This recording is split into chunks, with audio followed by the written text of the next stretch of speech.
paz do Senhor Jesus Cristo seja com todos. Amém.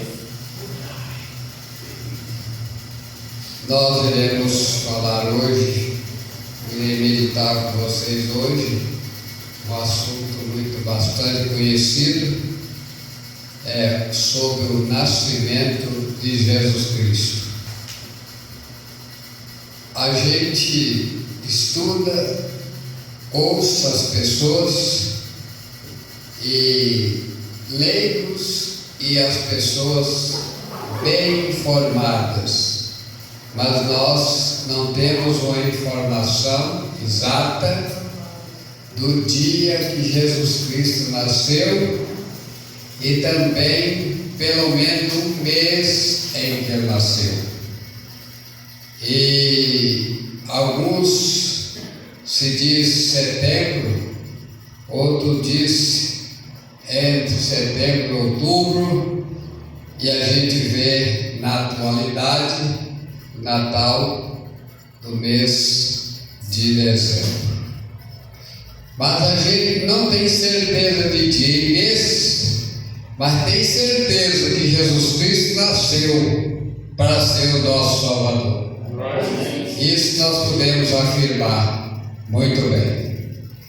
E ainda quero dizer que na era cristã, daí para trás, no caso em todo o período, segundo se conta a Bíblia, 6.000 anos, até um pouco depois de Cristo, a gente sabe que a contagem dos meses era diferente de hoje.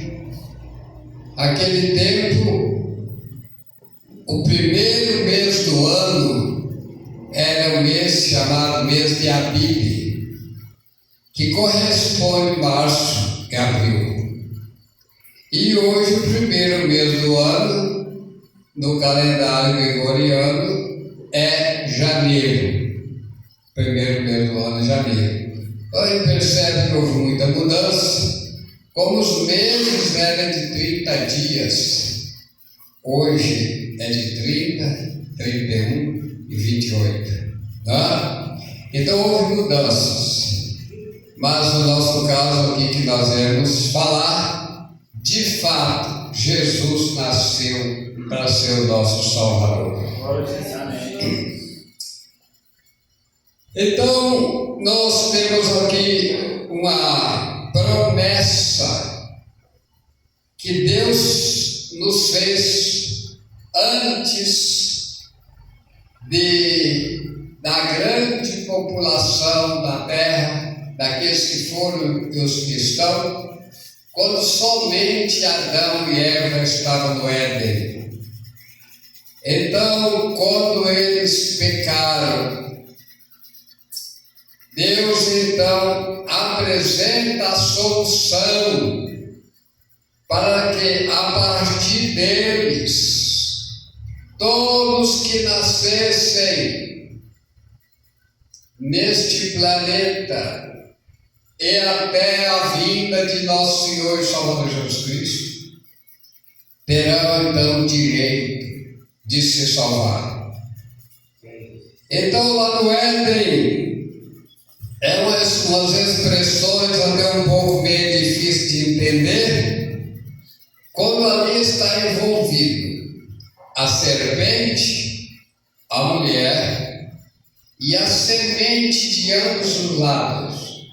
Agora você poderia perguntar para mim, mas a serpente que está figurada, sendo o diabo não gera semente.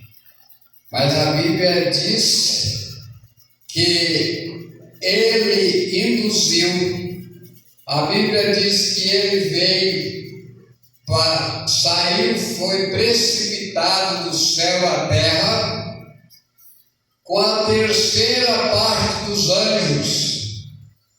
Ele induziu, gerou, podemos até dizer dessa forma, gerar. Você pode gerar uma pessoa induzindo ele em palavras, mudar a ideia dele. Inclusive nas partes boas, Paulo diz E ele gerou os irmãos em Cristo Jesus. Como ele gerou? Pregando para eles.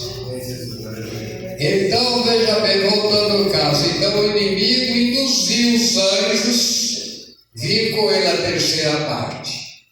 E eles têm um trabalho na face da terra que o povo de Deus tem que se cuidar muito bem.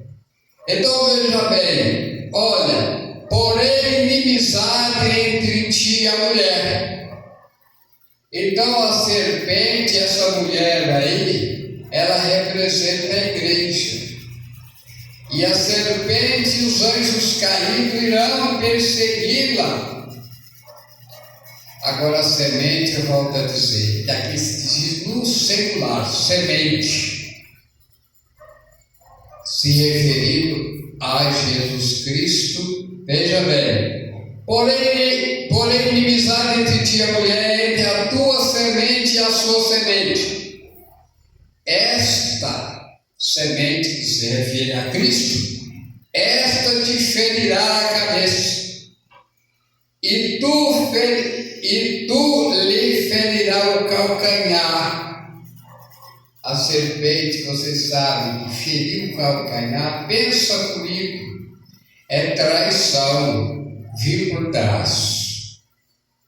Então a serpente iria acompanhar a própria sementeira, a serpente e seus anjos iriam acompanhar a igreja, traindo ela, batalhando contra ela. Mas aqui nós temos a promessa que a semente que nascerá da mulher irá ferir a cabeça da serpente. João disse: irá esmagalhar a cabeça da serpente. Você sabe que a vida de todos os seres é a cabeça. O sangue, a vida é. Mas se você tiver todo o sangue na cabeça e tirar a cabeça de um ser vivo, ele não escapa. Então veja bem, então nós temos aqui a promessa desde o Éden, quando Adão e Eva pecou, Deus prometeu. Iria nascer, a semente da mulher, iria ferir a cabeça da serpente. Ele seria o vencedor, essa semente seria a vencedora, como de fato venceu lá na cruz do Calvário. E mais ainda antes, vemos aqui a promessa mosaica, a profecia mosaica, quando ele disse, dando esperança para nossos irmãos. Como disse o profeta Jeremias, Cristo é a esperança nossa. O Senhor teu Deus te despertará um profeta no meio de ti e de teus irmãos, como eu. E ele disse assim, e a esse vós ouvireis. Quando Moisés diz isso, e a este profeta semelhante a mim, vós ouvireis. Quando ele vir, eu me alegro da Maria. Certa vez a Virgem Maria falou, quando foi ali, quando Jesus estava transformando a água em vinho, que houve ali um desentendimento, ela não entendeu bem, e quando ele explicou para ela, então ela disse aos serventes, fazeis tudo o que ele vos disser. Uma pessoa tão distante da outra, mas com os mesmos ideais. Faça o que Jesus disse. E nós prosseguimos ainda. O profeta Isaías foi um profeta que escreveu muito a respeito de Cristo, a respeito do período do tempo das trevas que se houve na face dessa terra. Então o que ele faz, ele profetiza dar qualidades para nosso Senhor e Salvador Jesus Cristo, o qual merece toda honra e toda glória. Ele disse assim: porque um menino nos nasceu e um filho se nos deu. Veja bem, o seu principado está sobre os seus ombros. O seu nome será maravilhoso, Conselheiro, Deus forte, Pai da eternidade e Príncipe da paz. Isso foi a profecia do profeta Isaías. Foi uma belíssima declaração. E aqui em Lucas 24, no Evangelho de Lucas, capítulo 24, versículo 27, diz assim, que Cristo está em todas as Escrituras. Todo lugar fala dele. É bom lembrar que Manoá e a sua mulher teve a visita de Cristo. Não parece, mas é. Quando perguntaram pelo nome dele, ele diz: por que perguntar pelo meu nome, sendo que ele é maravilhoso? É o que diz aqui: Deus forte, Pai da eternidade, Príncipe da paz. Visita de anjo, coisa maravilhosa. Manoá teve. Abraão teve a visita de anjo, o Ló teve a visita de anjo, Zacarias teve a visita do anjo quando estava oferecendo sacrifício. Coisa maravilhosa. Muito bem, irmãos, então vamos nós meditar aqui. Agora, o anúncio, o anjo anuncia a Maria, mais uma vez. O anjo aparece, Maria. Então disse que ela estava na cidade de Nazaré. Ali dentro da sua casa entrou o anjo e disse: salve Maria, graciada, cheia de graça, o Senhor é convosco, benditos sois entre as mulheres. Ela não entendeu bem a mensagem, a saudação. Ela não entendeu bem, mas o anjo continua dizendo. Quando ela não entendeu a mensagem, que o anjo disse: tu concederás um filho do Altíssimo, e ele chamará Jesus para a salvação do seu povo. E aí, veja bem, o anjo começa a explicar: em teu ventre conceberás e dará luz um filho, e pôr-lhe o nome de Jesus.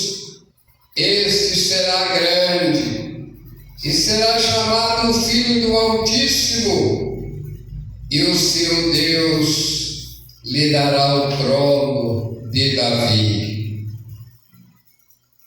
Louvado seja Deus. E aí, na época,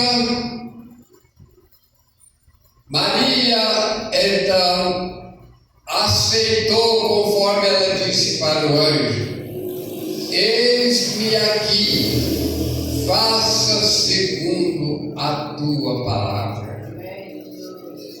O anjo, depois de explicar para ela que o Espírito Santo te cobrirá com a sombra, e conceberás e dará luz do filho. No 6º mês o anjo chegou lá na casa de Maria. E foi passando os meses e ela foi um período de tempo de alistamento. E José teria de se alistar, então ele e a Maria.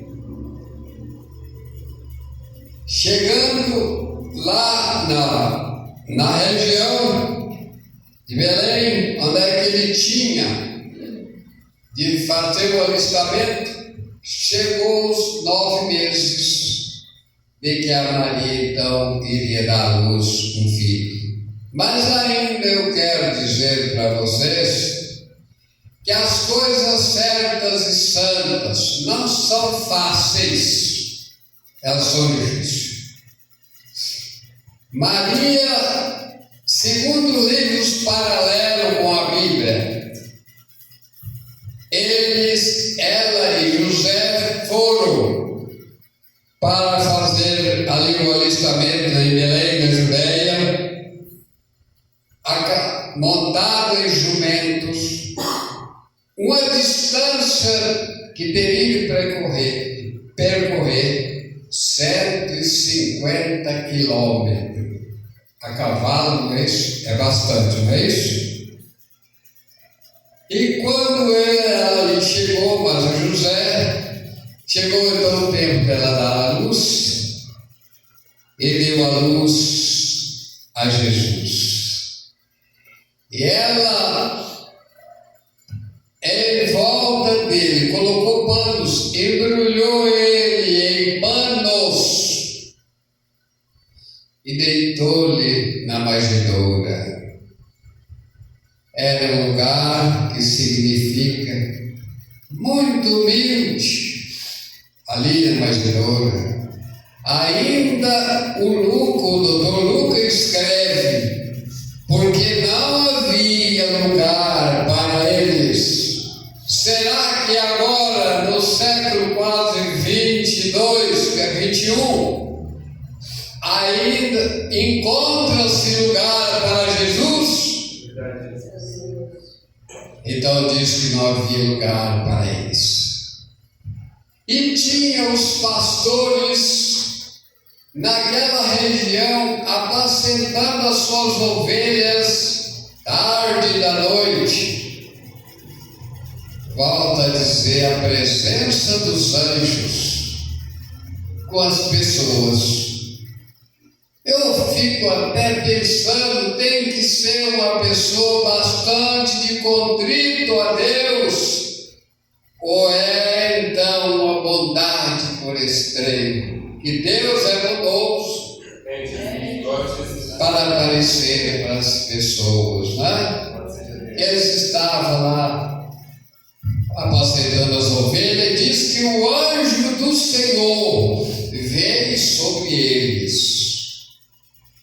E lhe fizeram o anúncio, dizendo: hoje na cidade de Davi nasceu o Salvador, o Cristo do Senhor. Eles se assustaram com o anjo, que houve um resplendor. Mas o anjo disse: não temas. Ele está, aí disse,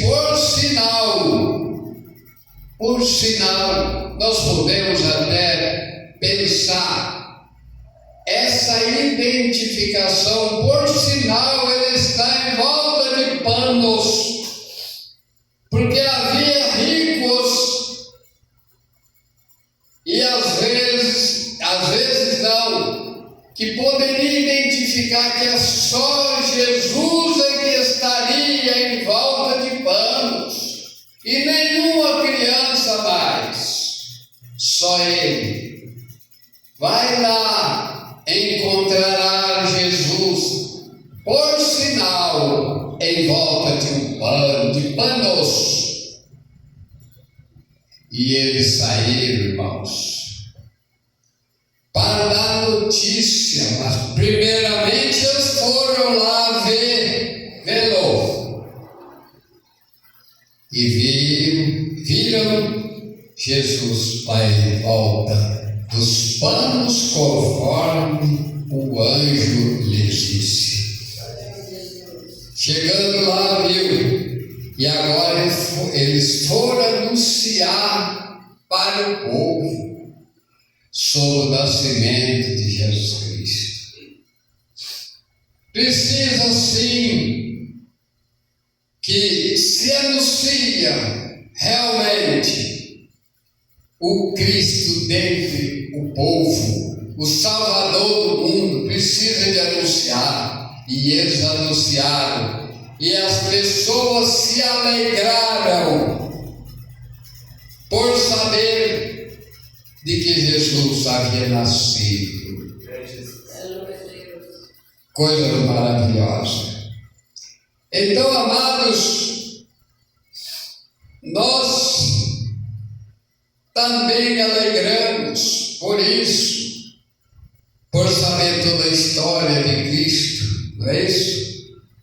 Então aqui nós vemos, para nós encerrarmos, né?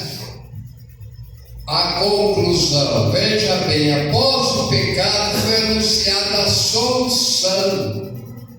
a solução dos problemas.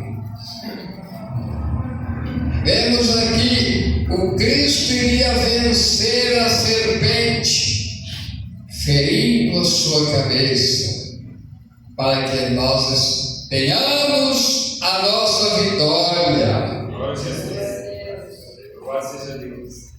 Aqui se diz, no nascimento de Jesus se cumpriu a profecia e alegrou as pessoas tristes que elas esperavam o Messias. Agora precisa-se de que alguém permite que Jesus venha nascer nos seus corações. Disse lá em Apocalipse capítulo 3, versículos 19 e 20: eis que eu estou à porta e bato. Se alguém ouvir a minha voz, eu entrarei e ceareis com ele e ele comigo. Cristo nasceu, viveu, instruiu as pessoas, curou as pessoas, foi para o céu. Um dia lá no céu, disse lá no livro de Apocalipse: eu fui aquele que fui morto, hoje eu vivo para todo sempre. Jesus teve um percurso, um ciclo de vida, como nós todos. Ele nasceu e um dia morreu. E hoje ele é o Salvador da humanidade. Quando se trata de Salvador, trata de alguém que tenha disposição para dar a vida por amor de alguém. Deus abençoe a todos. Vamos nós anunciar sempre sobre um Cristo que nasceu para poder viver e morrer para nos salvar.